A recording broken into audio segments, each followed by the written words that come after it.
우리 이렇게 한번 따라해 보겠습니다. 우리 크게 한번 따라해 봅니다. 기도만이 살 길입니다. 기도만이 살 길입니다. 기적은 평범한 가운데서 일어나지 않습니다. 기적은 장로님 아까 말씀하신 것처럼 절체절명의 위기 가운데서 인생의 벼랑 끝자락에서 하나님의 기적은 일어납니다. 하나님께서 이 대한민국을 사랑하셔서 일제 치약 가운데서라도 저에게 광복을 허락하시고 3년 동안의 동족상잔의 비극, 잿더미가 된 이 땅에서 하나님께서 이 대한민국을 세워주셨다거든 분명히 우리 대한민국을 향한 하나님 아버지의 오늘 또 유효하고 살아있는 뜻이 분명히 있을 것입니다. 지금 우리 국민들이 생각할 때에 힘들고 어려운 때입니다.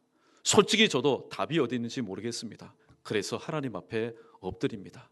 사랑하는 우리 연희교회 사랑하는 성도 여러분, 오늘도 기도만이 살 길임을 오늘도 이 대한민국 가운데 적용하시고 또 우리 연희교회 가운데 적용하시고 여러분의 가정 가운데, 생업 가운데, 또 여러분 자신과 자녀 손들 가운데 오늘도 걸어가는 인생길 가운데 품고 있는 기도 제목 가운데 잘 적용하셔서 오늘도 기도의 응답을 받으며 과연 하나님은 오늘도 나와 함께 하신다, 임마누엘의 하나님께 크게 영광 돌릴 수 있는 우리 모두 되기를 주님의 이름으로 간절히 축복합니다. 자, 우리 서로를 향해서 우리 샬롬으로 크게 한번 축복하겠습니다. 샬롬. 예.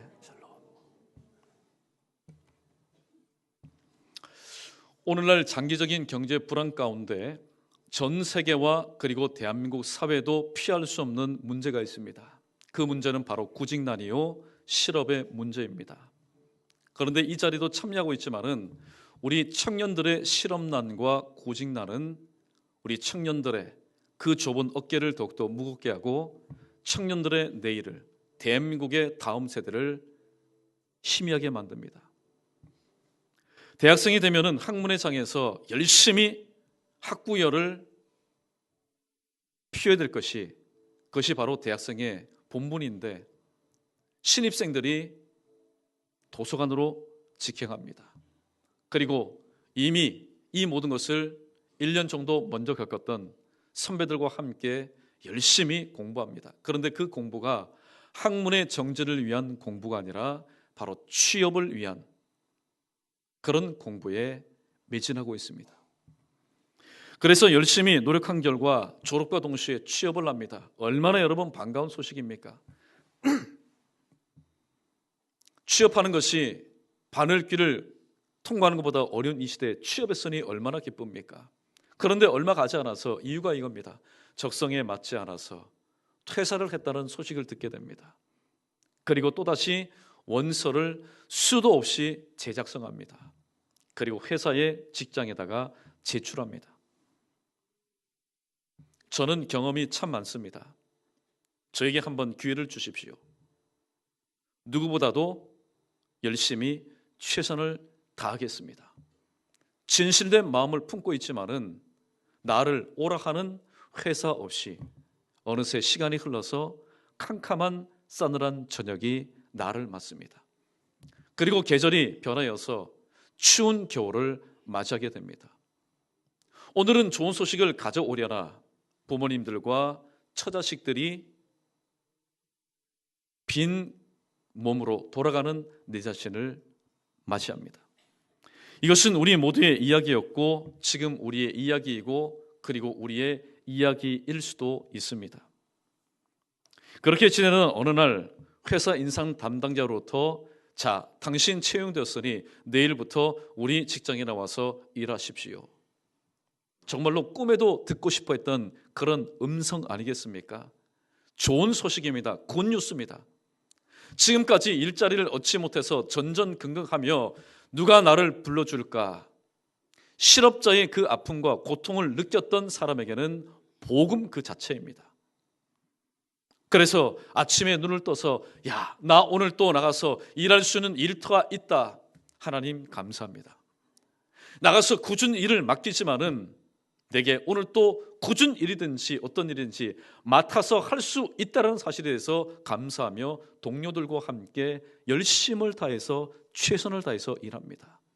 그리고 비록 피곤하고 지쳐 있는 몸이지만은 또 감사한 것은 나에게 돌아가서 쉴 집과 또 나를 반겨줄 사람들이 있다는 사실을 기억하며 감사합니다.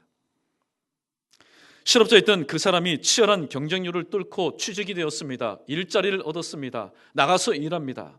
모두들 격려해주고 박수를 쳐주고 또 그를 위해서 축하해줄 일입니다. 그런데 만약에 그러한 사람이 일자리를 얻음으로 인해서, 취직함으로 인해서 만약에 지금까지 잘 해왔던 신앙생활을 등한시한다면, 그리고 지금까지 묵묵하게 세상에 할 일은 없지만은 하나님께서 내게 맡겨주신 하나님의 일 열심히 하였는데 그 일을 소홀하게 하였다면 어떻게 되겠습니까? 연말이 되면은 명년에 일할 기관과 부서에서 일할 일꾼들을 임명합니다. 임명되었을 때에 거룩한 기대감을 갖습니다. 나 같은 사람에게도 이러한 직분을 맡겨주시다니 부족하지만은 한번 최선을 다해서 해보겠다. 그리고 내 힘으로는 되지 않으니까 거룩한 부담감을 가지고 하나님 앞에 엎드려서 지혜와 능력을 구합니다. 그런데 시간이 흘러갈수록 뜨거웠던 열정은 식어져 갑니다. 그리고 사역의 현장에 그렇게 자주 들락날락거렸던 나의 발걸음은 언제부터인가 뜸해집니다. 그리고 깊은 관심을 가졌던 나의 이 관심이 점점 멀어지기 시작합니다. 그래서 어느새 부름받고 세움받은 곳으로부터 멀리 떨어져서 수수방관하는 아웃사이더. 이전에는 열심을 냈던 헌신자였는데 어느 순간 아웃사이더인 내 자신의 모습을 발견하게 됩니다. 이것은 남의 이야기가 아닙니다. 오늘 우리 모두의 이야기요, 현실이요, 자화상일 수 있습니다. 이제 2017년도 각 기관과 부서에서 일할 일꾼을 찾아내고 또 세우는 일이 남아 있습니다. 교회의 일은 세상의 일이 아니라 하나님의 일입니다. 그러므로 부름받고 세움받은 교회의 일꾼들은 세상의 일꾼과는 달라야 됩니다. 오늘 본문을 중심으로 우리 크게 한번 따라해 보겠습니다. 여전히 밖에 서 있던 우리들, 가만히 생각해 보면 얼마나 서글픈 말인지 모릅니다. 여전히 아침 일찍이 고용되어서 간 사람 수두룩합니다. 그런데 오후 5시가 되도록 여전히 밖에서 서 있던 우리들, 그러한 우리에게 어떤 은혜가 임했을까요? 말씀을 통해서 함께 나누도록 합니다. 하루는 포도원을 경영하는 집주인이 이른 아침부터 나가서 포도원에 수확할 일꾼들을 찾기 시작하였습니다. 특별히 팔레스타인 지방에서 포도를 수확하는 시기는 9월 말경으로 기록이 되어 있습니다. 그런데 이때는 어떤 때입니까? 우개가 막 시작되는 바로 직전입니다. 그렇기 때문에 포도 수확이 조금이라도 늦어지면은 1년 농사가 다 망쳐질 또 시기이기도 합니다. 그래서 집주인은 친히 아침 일찍부터 나가서 그동안에 수고했던 모든 것을 제때에 수확하기 위해서 일꾼을 부르기 시작합니다. 부른 일꾼마다 오늘 본문에 보니까 한 데나리온씩 약속을 합니다. 계약을 하고 들여보냅니다. 당시 시골 여인숙의 하숙비가 얼마였냐면은 20분지 1 데나리온입니다. 하룻밤 묵는데 20분지 1 데나리온. 그런데 하루 일해가지고 받는 그 풍싹이 바로 한 데나리온이라는 것을 볼 때에 아마 이 주인은 후하게 대우하였던 것이 분명합니다. 포도원을 경영하는 집주인이 이른 아침에 나갑니다. 이른 아침 한국 시간으로 새벽 6시입니다. 나가서 한 데나리온 약속하고 일꾼들을 포도원에 들여보냅니다. 또 제3시, 즉 오전 9시에 나가서 동일한 조건으로 계약을 맺고 일꾼들을 데려옵니다. 뒤에 보니까 정오에도 오후 3시에도 똑같이 그렇게 하였습니다. 그런데 오늘 본문 말씀해 보니까 오후 5시에 또 창터에 나가보니 여전히 서 있는 사람들이 있었습니다. 그래서 그들에게 말합니다. 너희는 어찌하여 종일토록 놀고 여기에 서 있느냐? 속말입니다. 주인이여, 모르시는 말씀 하지 마십시오. 이제 말합니다. 우리를 품꾼으로 쓰는 이가 없어서 우리가 여기서 여전히 아직도 서 있을 뿐입니다. 집주인이 말합니다. 그러면 너희도 포도원에 들어가라. 오후 5시에 부름받은 일꾼들이 포도원에 들어갑니다. 이들이 들어간 시간은 한창 일할 시간이 아닙니다. 하루의 일과가 거의 끝날 무렵입니다. 이른 아침부터 왔던 일꾼들, 분위기가 어떤 분위기입니까? 이제 정리하자는 분위기입니다. 하루 종일 일했으니 이제 좀 쉬자는 분위기입니다.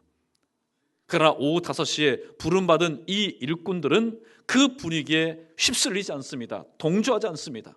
불러주심에 감사하고 맡겨주심에 충성합니다. 자기에게 맡겨주신 목, 어떤 어려운 일을 맡겨준다 할지라도 그것을 끝까지 합력하여 선을 이룹니다. 어느덧 해가 저물어서 캄캄해집니다. 일하는 일꾼이 해가 져서 캄캄해지면은 좋은 시간이 남아있죠. 어떤 시간입니까? 일당을 받는 시간입니다. 일반적으로 일당은 먼저 온 사람부터 일당을 주는 법입니다. 절대로 나중에 와서 짧은 시간 일하는 사람 먼저 챙겨주지 않습니다. 그런데 포도원 주인은 청직에게 이렇게 명령합니다. 나중 온 자로부터 시작하여 먼저 온 자까지 그 일당을 챙겨주어라 말하고 있습니다. 왜 포도원 주인이 이렇게 말했을까요? 받는 일꾼들은 모릅니다. 왜 그렇게 했는지. 그러나 분명히 뜻이 있기 때문에 그렇게 말했을 겁니다. 어쨌든 오후 5시에 부름받은 일꾼들이 먼저 한 데나리온씩 받습니다.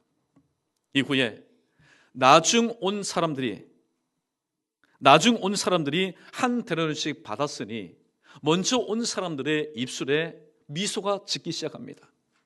나중 온 사람이 1시간만 일했는데 한 데나리온을 받았으니 우리는 아침 일찍부터 왔으니까 더 많은 것을 주인이 챙겨주지 않겠느냐, 잔뜩 기대감에 부푼 꿈을 꾸고 있습니다. 그런데 이들의 야무진 꿈은 나중 온 자들과 동일하게 한 달란트를 손에 받을 때 그 순간에 완전히 깨어지고 말았습니다. 이내 일당을 받는 자리는 분위기가 삭막해집니다. 여러분, 아무리 하루 종일 일해서 상처가 있고 피곤해도 일당을 받는 시간만큼은 여러분 정신이 또렷합니다. 그리고 기분이 너무나 좋습니다. 받을 것을 생각하니. 그런데 분위기가 삭막해졌습니다. 여기저기에서 불평불만의 소리들이 들리기 시작합니다. 주인이여, 나중 온 이 사람들은 1시간만 일했습니다. 주인이 알고 우리들이 증인입니다. 그런데 하루 종일 수고하고 더위를 견디면서 일했던 우리들과 똑같이 대우하는 이유가 무엇입니까? 기분 나쁘다는 겁니다. 지금 속이 불편하는 겁니다. 불공평하다는 겁니다. 이때 포도원 주인이 불평하는 사람들 중에 한 사람을 지목해서 이렇게 말합니다. 친구야, 내가 네게 잘못한 것이 없지 않느냐. 오늘 여기에 보니까 친구여라고 호칭한 것을 볼 때에 오늘 이 포도원 집주인은 갑의 위치에서 갑질을 한 것 같지는 않습니다. 정당하게 대우를 했습니다. 내가 너와 한 데나리온에 약속하지 않았느냐? 네 것이나 가지고 가라. 나중에 온 이 사람에게 너와 똑같이 주는 것이 내 뜻이 아니냐? 내가 선하게 행하였는데 네가 나를 악하다고 보느냐? 이와 같이 나중된 자로서 먼저 되고 먼저 된 자로서 나중될 것이다. 오늘 주인이 말하는 동안 여기저기에서 입술이 삐죽삐죽 튀어나오고 불평, 불만, 한숨 지었을 겁니다. 그러나 마지막에 이 말, 이와 같이 나중된 자가 먼저 되고 먼저 된 자가 나중되려는 이 포도원 주인의 단 한마디에 어수선했던 그 분위기, 삭막했던 분위기는 깨끗하게 정리되고 한 달란트를 받은 자들은 모두 그 받은 달란트를 가지고 각자의 집으로 돌아갔습니다. 오늘 본문이 주는 세 가지의 말씀의 은혜를 함께 상고하고 우리의 삶 가운데 적용해 보도록 하겠습니다. 먼저 첫 번째 교훈입니다. 우리 크게 한번 따라해 보겠습니다. 천국에 들어갈 수 있는 유일한 길은 예수 그리스도뿐입니다. 예수님은 포도원의 일꾼 비유를 통해서 천국을 우리에게 소개해 주고 있습니다. 일꾼이 제 아무리 능력이 있고 경험이 많다 할지라도 일꾼은 함부로 스스로의 발걸음을 통해서 주인의 포도원에 들어갈 수가 없습니다. 그러나 이 일꾼이 포도원에 들어갈 수 있는 유일한 루트, 유일한 방법이 있는데 그것은 그 포도원 주인이 자신의 이름을 불러서 바로 들여보내는 방법밖에 없습니다. 세상의 많은 종교들은 내 종교 가운데 천국에 들어갈 수 있는 길이 있다, 그렇게 사람들을 미혹합니다. 어떤 종교는 선행을 앞세웁니다. 어떤 종교는 고행을 앞세웁니다. 어떤 종교는 참선, 내 자신을 찾는 것이 천국을 소유하는 것이라고 가르치고 있습니다. 그러나 성경입니다. 하나님의 말씀입니다. 요한복음 14장 6절에서 오직 구원에 이르는 유일한 길은 예수 그리스도, 내가 곧 길이요 더 웨이라고 말씀하신 오직 예수 그리스도밖에 없다라고 분명히 우리에게 말씀하고 있습니다. 이에 베드로는 예루살렘 공회에서 증거했던 말을 통해서 입증하고 있습니다. 사도행전 4장 12절 말씀에 다른 이로서는 구원을 얻을 수 없나니 천하 인간에 구원 얻을 만한 다른 이름을 우리에게 주신 적이 없다고 말씀하였습니다. 그 이름은 무엇입니까? 바로 나사렛 예수 그리스도입니다. 우리 모두가 예수 그리스도로 말미암아 구원을 얻었다면은 우리에게는 이러한 마음의 감동이 있어야 됩니다. 나 같은 죄인 살리신, 그저 찬송 부를 때 그 온율에 의해서 감정적으로 젖을 것이 아니라 나 같은 죄인, 여전히 밖에 서 있어서 방치되어 있던 나를 살리신 그 주님의 은혜를 기억할 수 있어야 됩니다. 그리고 사역을 맡았지만은, 직분을 맡았지만은 익숙함이라는 현실에 젖어서 바로 안주하였고 육체의 소욕과 타협하여서 나태하고 게을렀던 내 자신의 지난 과거를 우리는 하나님 앞에 낱낱이 구할 수 있어야 됩니다. 그리고 여전히 밖에 서 있었던 나, 여전히 밖에 서 있었던 우리, 내일도 없고 소망도 없고 그래서 대책이 없었던 나, 너희도 포도원에 들어와라. 주님께서 우리에게 주셨던 첫 음성, 우리 모두는 부인하지 못할 겁니다. 말씀을 통해서든지 아니면 기도하는 중이든지 찬양을 부르던 중이든지 말씀을 묵상하던 중이든 간에 하나님께서 우리를 부르셨던 그 첫 음성을 우리는 기억할 것입니다. 그래서 여전히 밖에 서 있던 우리의 부름받기 이전에 우리의 각오는 어떠했습니까? 한번 불러만 주신다면, 일거리를 주시는 것 욕심내지 않습니다. 한 번만 내 이름 석자 불러만 주신다면, 이를 악물고 마음속으로 각오고 다짐했던 것을 우리는 세움받은 자리에서 위주 영광, 그런즉 너희가 먹든지 마시든지 무엇을 하든지 다 하나님의 영광을 위하여 하라는 말씀처럼 위주 영광의 사명을 우리는 감당할 수 있어야 됩니다. 그런데 왜 감당하지 못합니까? 우리 모두는 1달란트 아니요 2달란트, 5달란트 충분한 재능을 받았습니다. 그럼에도 불구하고 맡은 그 자리에서 감당하지 못하는 것은 나 같은 죄인, 어떤 죄인입니까? 여전히 밖에서 방치되어 살고 있었던 나 같은 죄인 살리신 그 주님의 은혜를 기억하지 못하고 또 내 이름 석자를 불러주셨을 때 그 감격과 감사와 감동을 회복하지 못하기 때문에 모두 맡겨주신 사명 앞에서 허수아비처럼 유명무실한 그런 삶을 살고 있지는 않습니까? 사랑하는 성도 여러분, 천국에 이르는 유일한 길이 예수 그리스도임을 깨닫고 나 같은 죄인 살리신 주님의 은혜에 감사하며 특별히 무엇보다도 아무개야 내가 너를 사랑한다, 주님의 그 첫 음성을 들었던 우리 모두 다시 한번 힘을 내어서 주저앉았다면 다시 한번 뻘떡 일어나시고, 손을 떨고 있다면 한 손에는 말씀의 노와 한 손에는 기도의 노를 통해서, 그리고 잠자고 있었다면 다시 한번 깨어서 허락하신 2016년도 마지막 유종의 미를 거두는 저와 여러분 되시길 바라겠고, 허락하신 2017년도에는 받은 바 은혜 감사해서 내게 능력 주시는 주님 안에서 모든 것을 영육간에 아울러 온전히 잘 감당할 수 있는 저와 여러분 우리 모두 되기를 주님의 이름으로 간절히 축복합니다. 두 번째, 우리의 공로를 붙잡고 있으면 주님의 은혜를 놓치게 된다는 사실을 말씀합니다. 우리 크게 한번 따라 봅니다. 우리의 공로를 붙잡고 있으면 주님의 은혜를 놓치게 됩니다. 이것이 바로 이른 아침부터 오후 3시까지 부름받은 일꾼들의 모습이었습니다. 사람에게는 속내라는 게 있습니다. 사람에게는 속마음이라는 게 있습니다. 그런데 사람의 그 속내, 그 속마음은 때가 되어야만이 알 수 있습니다. 먼저 온 일꾼들 오늘 열심히 일합니다. 본인의 고백처럼 더위를 견디고 무릅쓰고 일합니다. 열심히 일합니다. 그런데 그 일하는 목적이 누구를 위해서냐? 주인을 위해서가 아닙니다. 오늘 본문 말씀해 보니까 불평하는 것을 볼 때에 그들의 일하는 목적은 한 달란트, 즉 일당이 목적이 되어서 일했던 사람들입니다. 사람이 받은 바 주님의 은혜를 알지 못하고 깨닫지 못하고 생각하지 못하면은 항상 자기를 드러나게 되어 있습니다. 내가 열심히 일했는데, 내가 남긴 업적이 이런데, 내 의가 이런데, 내 경험이 이런데, 내 수고와 내 노력, 항상 나 자신을 드러내게 됩니다. 그래서 그에 합당한, 내가 지금까지 얼마나 교회를 위해서 충성하고 헌금하고 봉사하고 헌신했는데 하나님은 저를 이렇게 대우하십니까?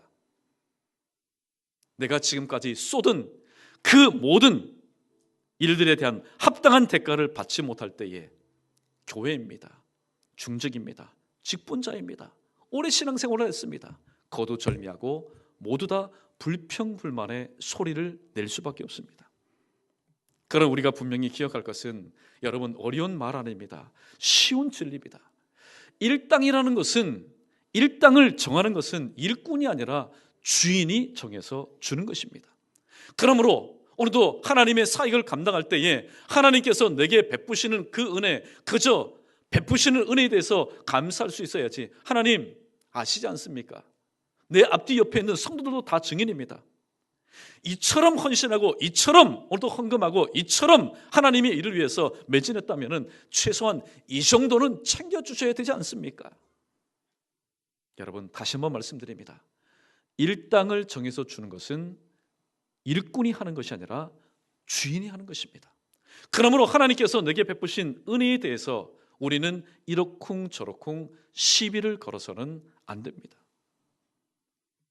오늘 본문에 등장하는 먼저 온 일꾼들은 자신을 불러주신 주님의 은혜를 잊어버린 결과 주제 파악을 하지 못한 사람들이었습니다.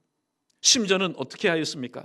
일당 지급하는 것마저 자신들의 기준에서 조절하려고 하는 큰 실수를 주인 앞에서 범하였습니다. 그러나 오후 5시에 부름받은 자들, 나중에 온 일꾼들을 한번 보십시오.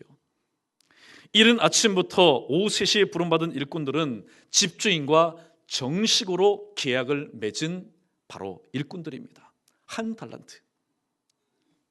그런데 오늘 본문을 자세히 한번 보시면은 오후 5시에 늦게 부름을 받은 일꾼은 너무나 시급한 나머지 주인과 정식 계약을 맺지 않은 채 오늘 포도원으로 들어가서 일하고 있습니다.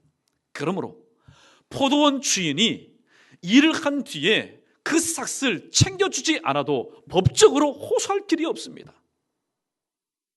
그래서 오후 늦게 부름받은 이 일꾼들은 나에게 주는 일당에는 관심이 없습니다. 앞에 있는 사람들이 한 데나리온 받았으니까 나는 10분지 1 아니야, 내가 너무 욕심을 내는 것 아니야, 100분지 1만 챙겨줘도 감지덕지다. 그들의 관심은 무엇입니까? 일당이 관심이 아니라 나를 불러준 그 주인을 어떻게 하면 기쁘게 하고 그 뜻을 잘 이루게 할 것인가, 충성하는 것, 이것이 오직 그들의 관심이었습니다. 그런데 시간이 흘러 일당을 지급하는 시간이 되었을 때에 오후 늦게 부름을 받은 이 일꾼들은 또 깜짝 놀라면서 또 한 번 크게 감사했습니다. 왜 그랬을까요?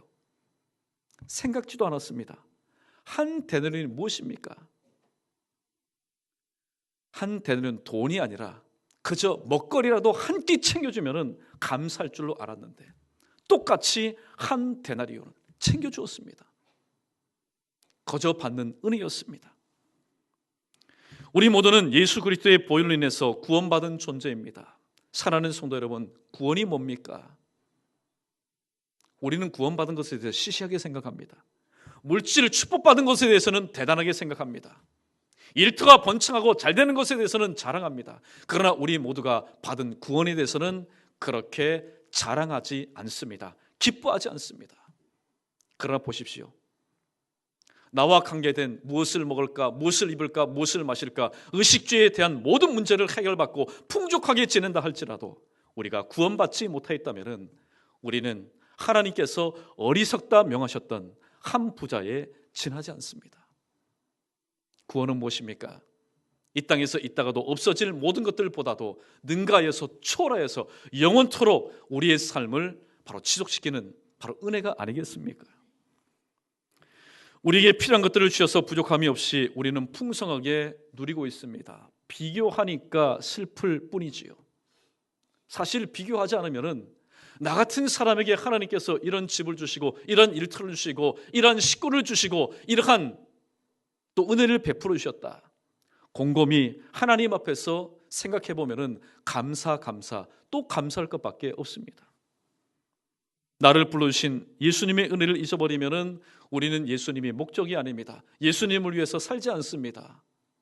바로 내 실속 챙기기에 바쁠 뿐입니다. 그래서 목적이 달성되면은 하나님의 복이라고 착각하면서 우리는 살아갑니다.